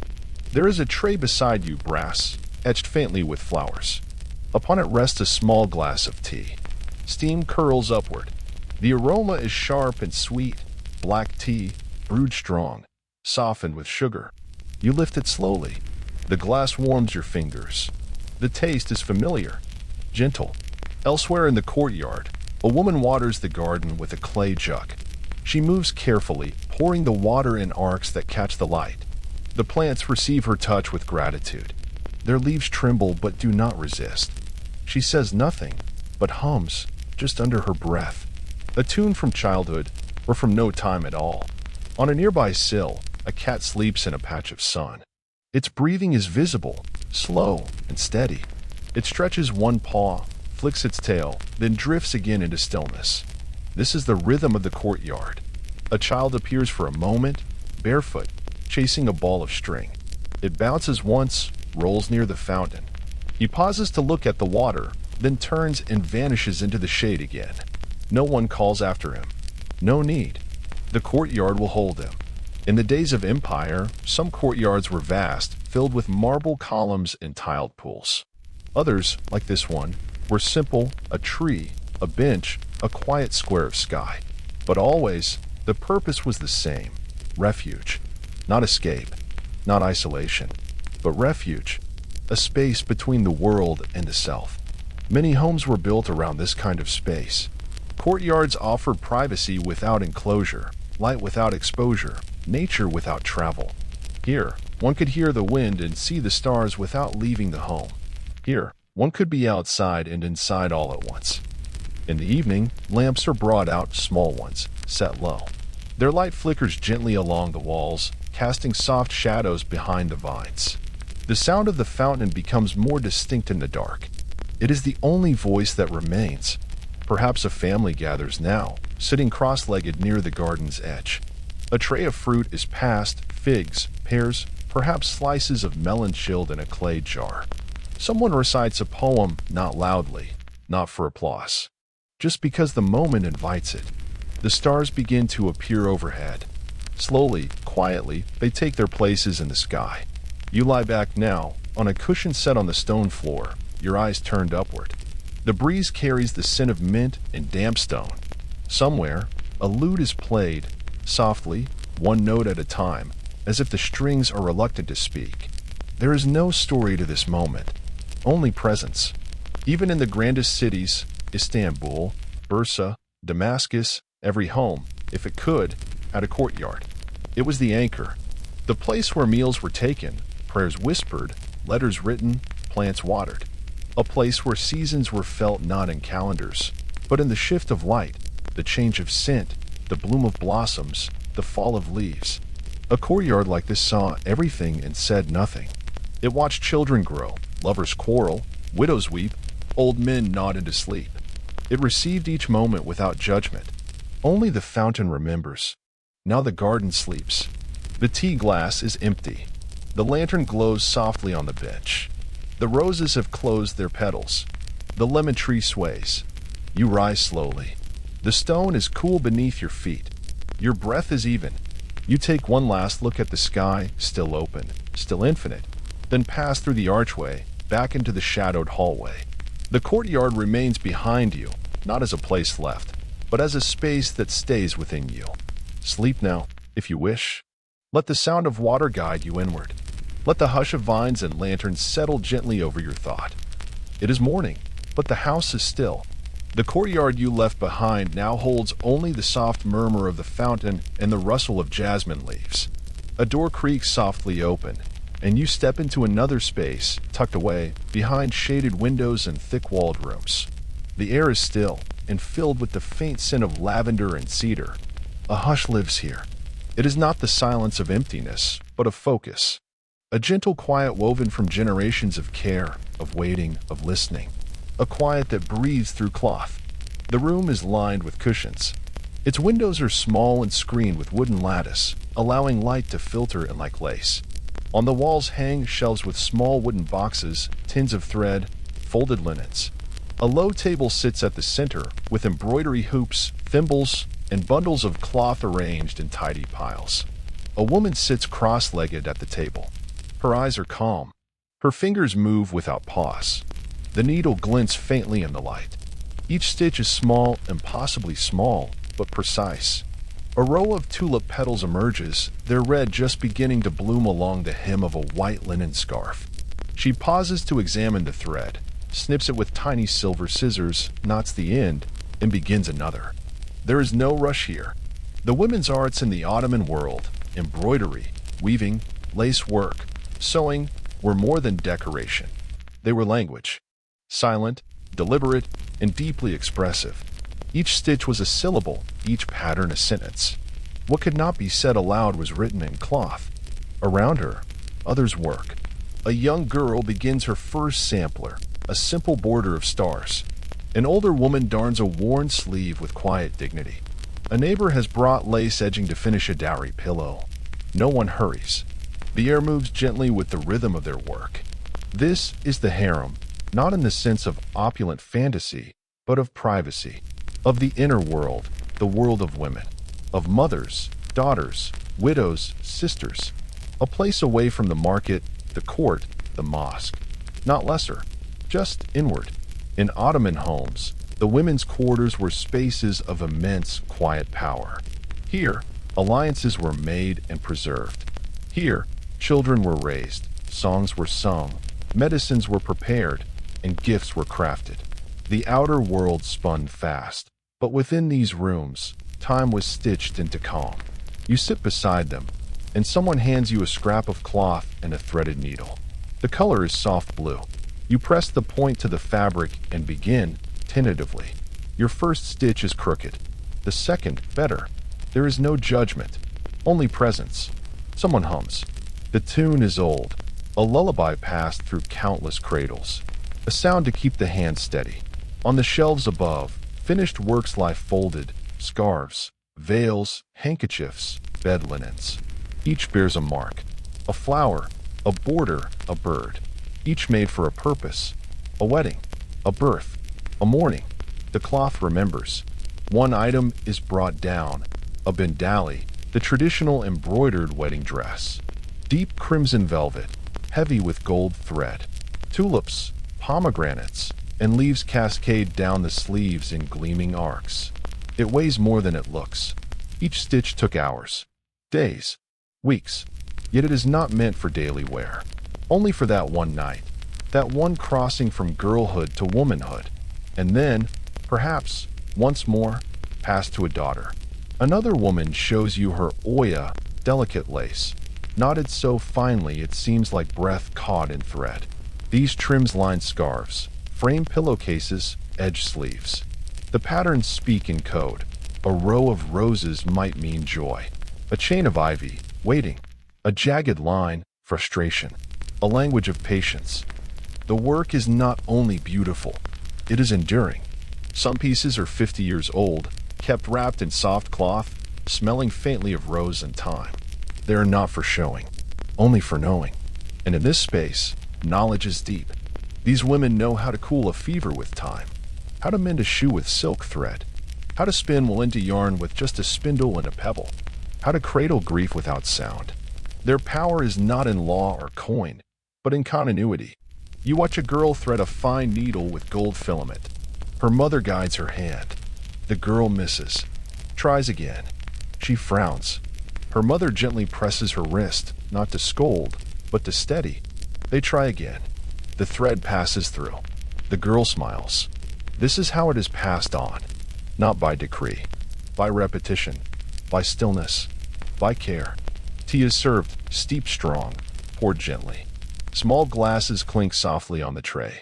A few pieces of preserved quince are shared. The scent mingles with the linen, with the wood of the floor, with the warmth of presence. You notice how no one asks what time it is. The sun shifts, and the room darkens slightly, but no lamps are lit yet. The light is enough. The work will pause when it must. There is no schedule, only season. Outside, a pigeon calls from the rooftop. Inside, a girl begins to sing, not to perform, but because the air invites it. A lullaby. Her voice is low and slow. It does not rise. It weaves. And still, the needle moves. In cities like Istanbul, Bursa, and Edirne, such rooms were found in homes from palace to cottage. In the Topkapi Palace, the harem was filled with such labor, not idleness, but creation. Women embroidered Qurans, sewed robes for viziers, wove sashes of such delicacy they could pass through a ring. But even in the smallest villages, behind the most modest doors, the needle reigned. You look again at your own cloth. It is not perfect, but it holds a rhythm now. The stitches are uneven, but they progress. You understand something not with words, but with fingers. The women begin to tidy their work, not in haste, but in care. Thread is coiled, needles placed into soft cases, cloths folded and stacked. The room remains warm with their presence, even as it empties. You stand, stretching gently. The light outside has softened. The world beyond this quiet room has continued, with its noise and its power and its names. But here, something has been made. You leave the room slowly, the scent of cloth and cedar still clinging to your sleeves. The needle's path echoes in your fingers, and the silence, that embroidered silence, stays with you like a whispered verse. Sleep now, if you wish. Let the thread of your breath pass gently through the fabric of the night. Let each stitch of thought soften into stillness. You are part of the pattern now. The work does not end, but for now it rests. The street is narrow and worn smooth with years. Above you, laundry sways gently between buildings like faded prayer flags, and shutters open one by one to the cool afternoon breeze. A man sweeps his doorstep with a broom made of bundled reeds. A child rolls a hoop past your feet and disappears around a corner. But beyond the turning, there is another space shaded, still, and steeped in fragrance.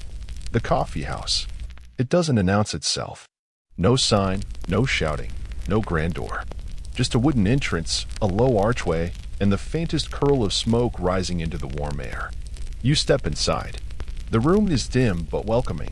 Light filters in through patterned latticework, scattering soft shadows onto the worn wood floor. The air is thick with the scent of roasted coffee, warm brass, and the faintest trace of old tobacco, sweet and dry. It smells like stories. The Kavahane, as it is known, is not loud. It is not hurried. It does not clamor for your attention. Instead, it waits, like a book left open, like a chair warmed by the last visitor. At the far wall, an old man pours coffee. His movements are measured, his eyes soft. He wears a vest embroidered at the hem, and his sleeves are rolled to the elbows. He works over a small charcoal stove, not gas, not electric. Real heat, real flame. A row of copper-sized pots sits before him, each one darkened by years of use. He takes a scoop of finely ground beans, almost like dust, and places it gently into the pot. Then water. Cold, clear. A spoonful of sugar, perhaps. Or none.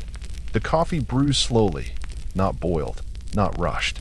It murmurs as it warms, a quiet hiss, a thick bubbling.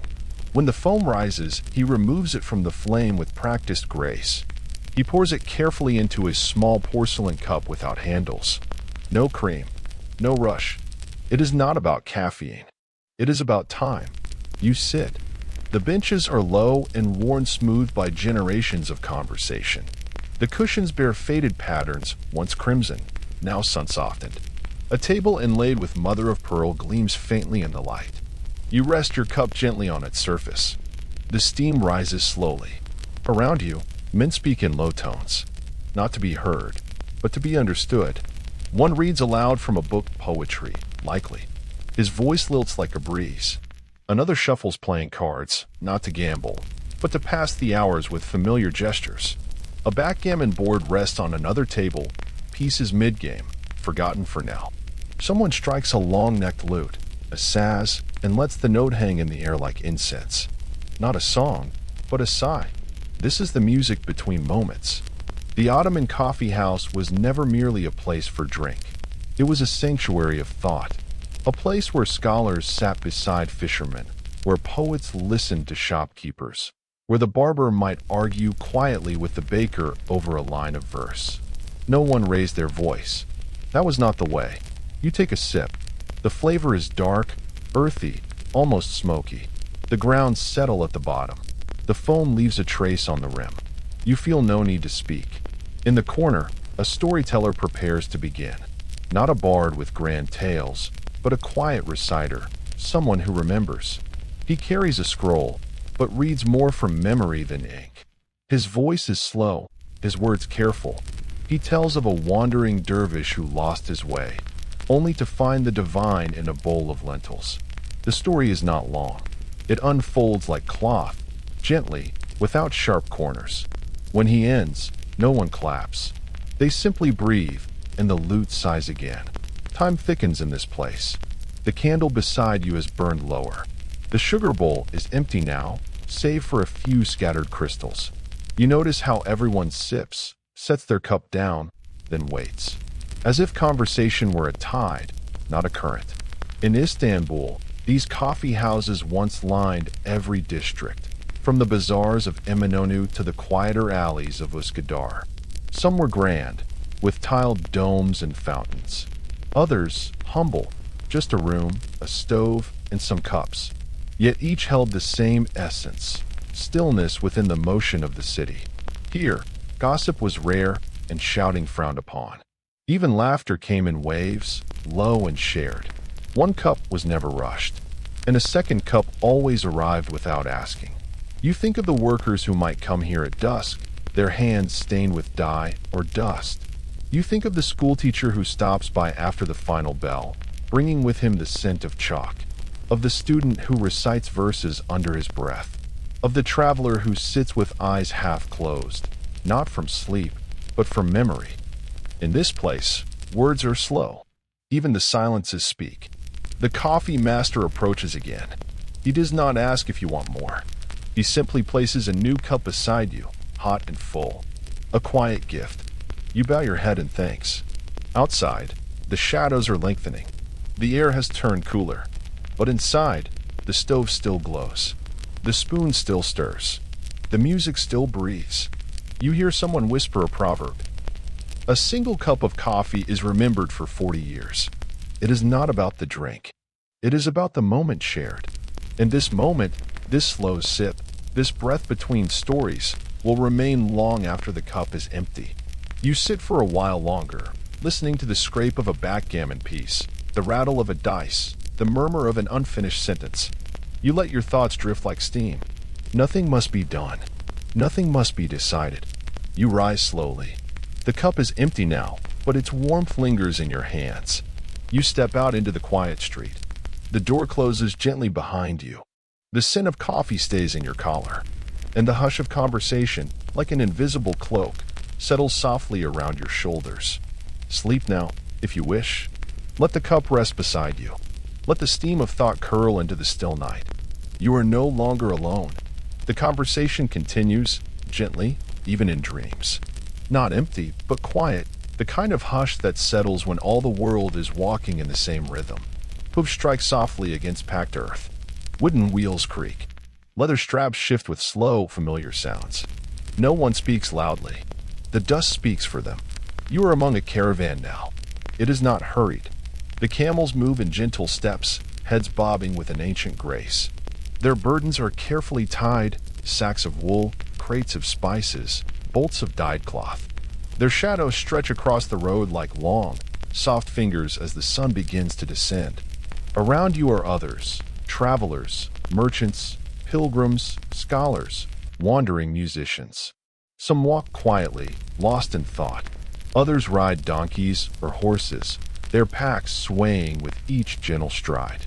A boy carries a reed flute tucked beneath his belt. An older man hums as he walks, barely louder than the breeze. This road has no rush. Its journey is the purpose.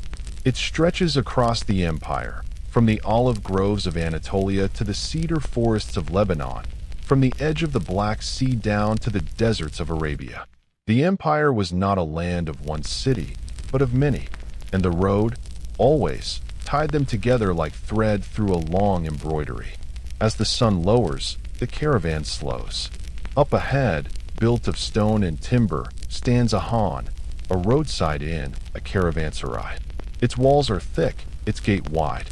Lanterns are being lit along the outer wall. The smell of baked grain and firewood rises to greet the travelers like a warm hand. You pass through the gate. Inside, the courtyard is open to the sky, but ringed with archways. Small rooms branch off from every wall. Simple, clean, enough for sleep. At the center, a stone trough brims with fresh water. The camels kneel beside it with weary relief. A groom unfastens their loads, one by one, humming a quiet tune. You find a place along the side. A bench, a basin of water. You remove your sandals, brush the dust from your clothes. A pitcher is brought, warm water for washing. A bowl of lentils and soft bread is placed beside you. No ceremony, no fuss, only welcome. Around you, the quiet settles deeper. A scholar sits beneath a fig tree, reading by lamplight. A mother rocks her child in the crook of her shawl, whispering a lullaby. A trader oils his boots in slow, steady motions. No one rushes to speak. The road has softened their voices. The caravanserai was more than shelter. It was a place between destinations, a pause within motion. Ottoman travelers knew its comfort well. Scattered along every major route, these inns were built like fortresses, yet felt like cradles. Here, strangers became neighbors, if only for a night. The caretaker brings tea, strong, simple, without sugar. He sets it on a low table near the fire.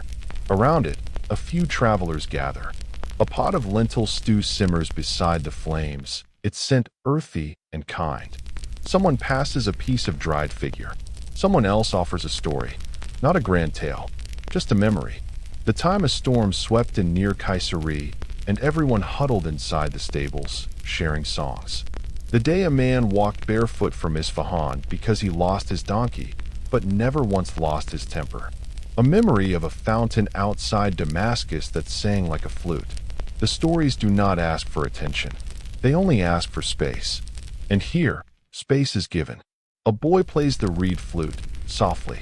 The melody is simple, 3 notes, again and again. It echoes gently between the stone walls, curling like smoke into the darkening sky.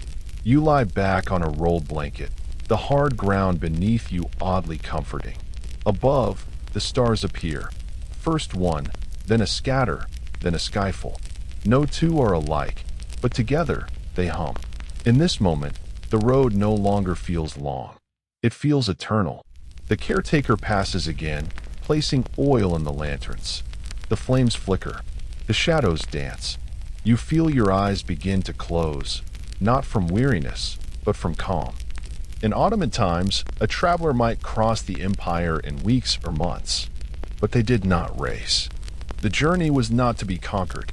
It was to be met, step by step, sip by sip, word by word. And the Han? It was a reminder, even in motion, there can be peace. Some caravans traveled by moonlight. Others rose with the dawn. But always there was rhythm. The rhythm of hooves, of hearts, of breathing. You dream now not of arrival, but of the road. You dream of worn maps and quiet streams, of calloused hands and warm meals, of the sound of the gate creaking open and the sigh of rest after a long walk, of strangers who become companions, not through grand moments, but shared silence. Sleep now, if you wish. The stars are high, and the fire is low. The road is not behind you, it is within you. It waits patiently until you are ready to walk again. The city is still. The morning mist has not yet lifted from the rooftops, and the sky holds a pale, pearly hue. Windows remain shuttered. Courtyards are cool. The baker's oven has only just been stoked. And yet, there is a stirring, deep and low, rising above the chimneys and trees. A voice. You do not see it first. You hear it distant, soft, resonant. It carries across the stones, through alleys and gardens, over terraces lined with dew-wet tiles. The Eazan, the call to prayer. You pause, not from obligation, but from instinct. Its sound feels ancient, though it is renewed 5 times each day. It seems not to command, but to remind. That time, like breath, is worth noticing. That stillness, like sleep, is sacred. The voice comes from above. A slender minaret, tall and calm, stands watch over the waking world.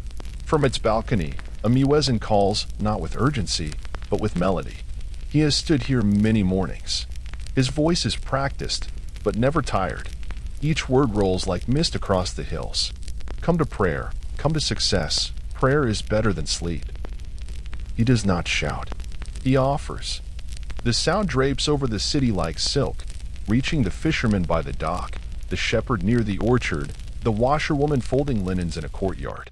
None of them stop what they are doing, not completely. But for a moment, all things slow. This is what it was to live in the Ottoman world. Not in constant silence, but in rhythmic stillness. Time was not measured only by sand or sun, but by sound, the layered echoes of minarets scattered across villages and cities alike. You walk now, slowly, through a cobbled street where shutters begin to creak open. Birds flutter above a tiled roof. A woman draws water from a well, her hands moving with memory. In the distance, another voice takes up the call, a second Eazan, overlapping gently with the first. No harmony, and yet, no conflict either. As you near the mosque, the courtyard opens like a calm pool. The fountain at its center murmurs, catching the rising sun in tiny ripples. A few men step through the gate, removing their shoes with a quiet grace. An old man brushes dust from the threshold with a reed broom. All of it quiet. All of it unhurried. The mosque is not large. Its dome rises modestly above a ring of arched porticos. Vines climb one of the pillars, curling lazily in the light. A pair of sparrows hops along the tiled edge of the roof, watching, then darting away. You sit on a bench beneath a fig tree and watch. This is not a place of spectacle. It is not grand, but it holds something profound, a place built not to dazzle the eyes, but to calm the soul. The imam arrives, his robe trailing softly over the stone floor.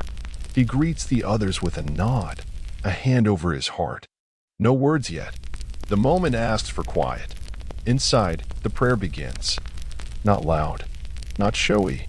A simple recitation, ancient syllables echoing softly across polished marble. The men bow, then kneel, their movements in perfect rhythm. You do not need to follow.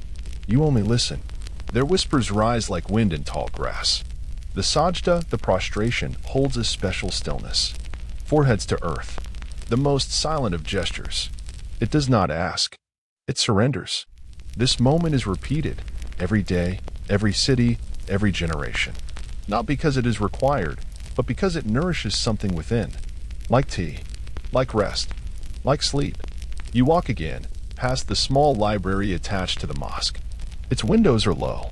Inside, Shelves of books lean with quiet wisdom, Qurans illuminated by hand, commentaries wrapped in cloth, pages etched with lines of fine, slanted calligraphy.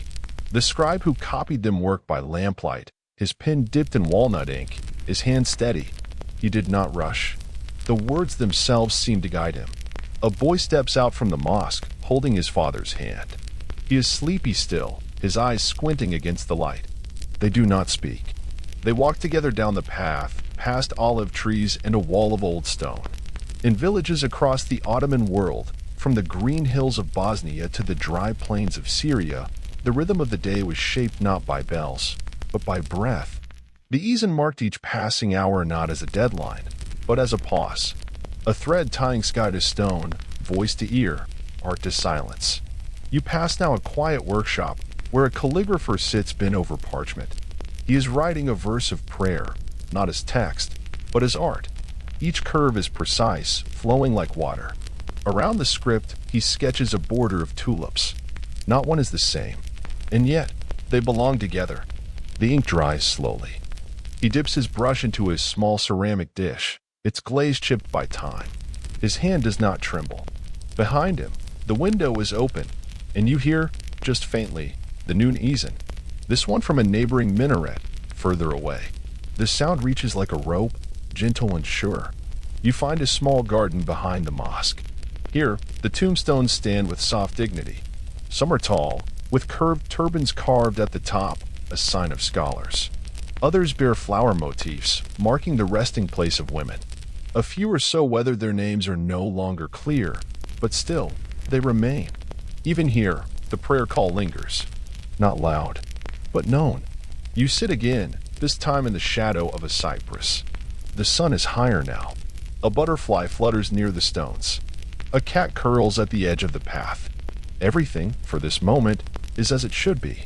The call will come again, later, at afternoon, at sunset, at night. Each one not a reminder of duty, but of presence. Not to say, do this, but to whisper, remember. And you will. You will remember the way the voice carried through the olive trees. How it wove into the rustle of laundry, the hum of bees, the creak of doors.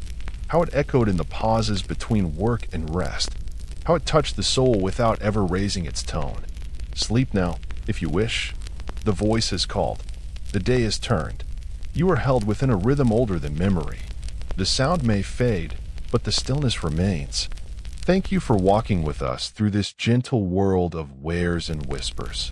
As you close your eyes tonight, may you carry with you the scent of spice, the hush of soft voices, the feel of silk on your skin. Until next time, sleep well and dream in the language of lanterns.